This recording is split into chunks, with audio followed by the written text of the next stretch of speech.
रुको यही सखियों, इससे भीतर नहीं जा सकते।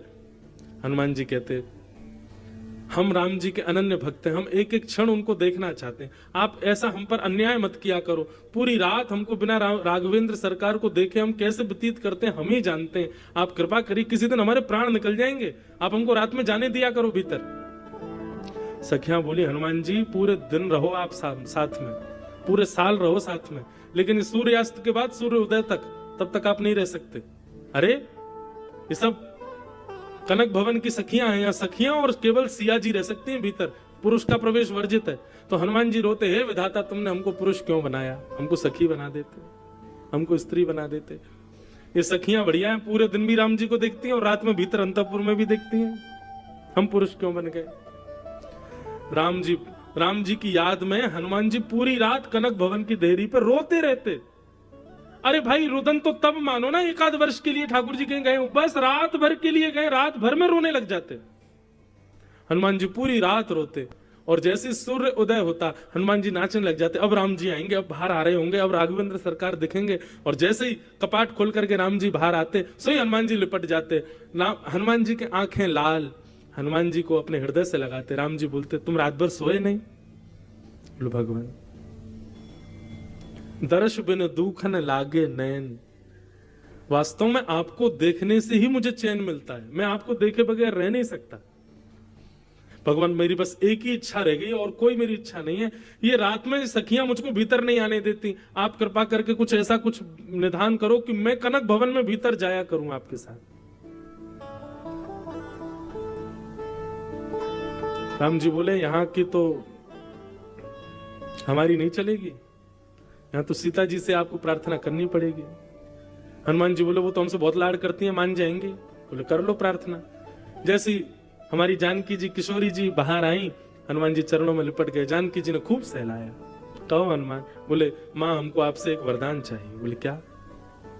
बोले रात्रि भर के लिए राम जी हमसे दूर हो जाते हैं, हमारी नेत्र तड़पने लग जाते हैं, प्राण निकलने को होते हैं, आप कृपा करिए ना, कनक भवन के अंतःपुर में हमको ले चला कीजिए। सीता जी बोली नहीं नहीं ऐसा नहीं हो सकता भैया, ये अंतःपुर है, यहाँ पर केवल हम और श्री राघवेंद्र सरकार रहते हैं और 2-4 सखियां रहती हैं, उसके अलावा कोई नहीं जा सकता। हनुमान जी बोले तो फिर वो दिन दूर नहीं कि आप दोनों सवेरे कनक भवन से बाहर आए तो हनुमान जी आपको मिलेंगे ही नहीं। आपकी और श्री राघवेंद्र सरकार के वियोग में कहीं मेरे प्राण ना निकल जाएं, मैं रात भर नहीं सह पाता हूं, कृपा कीजिए मुझ पर।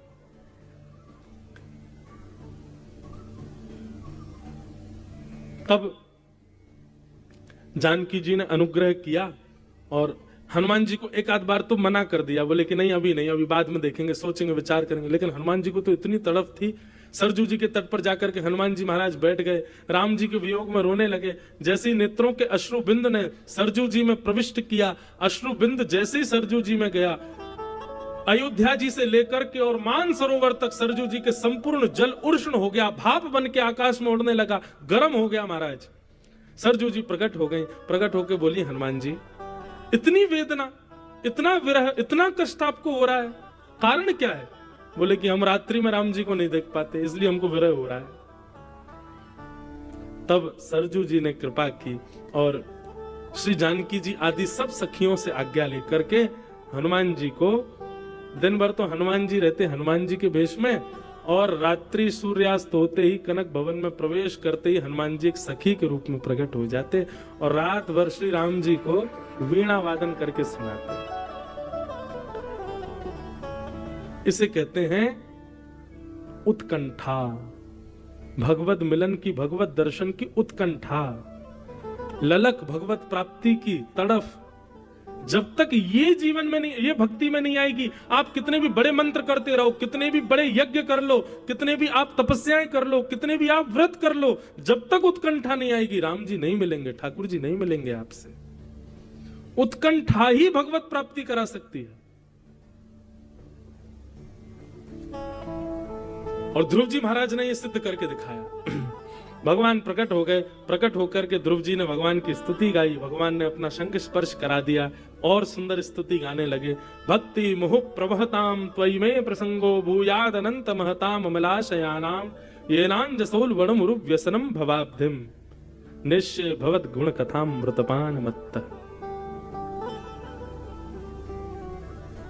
एक मैं कीर्तन गाया करता हूं, बहुत सुंदर है। मुझको राधा रमण कर दो ऐसा मगन, मुझको राधा रमण कर दो ऐसा मगन, मुझको राधा रमण कर दो ऐसा मगन, मुझको राधा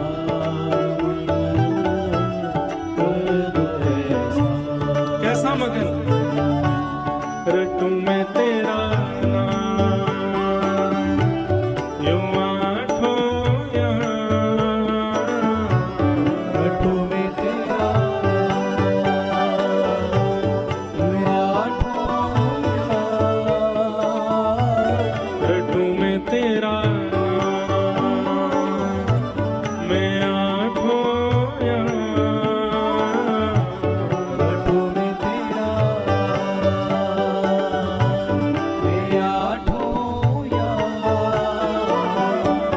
मुझको राधा रमण कर दो ऐसा मगन, मुझको राधा। ध्रुव जी महाराज यही सब कह रहे हैं अपनी स्तुति में।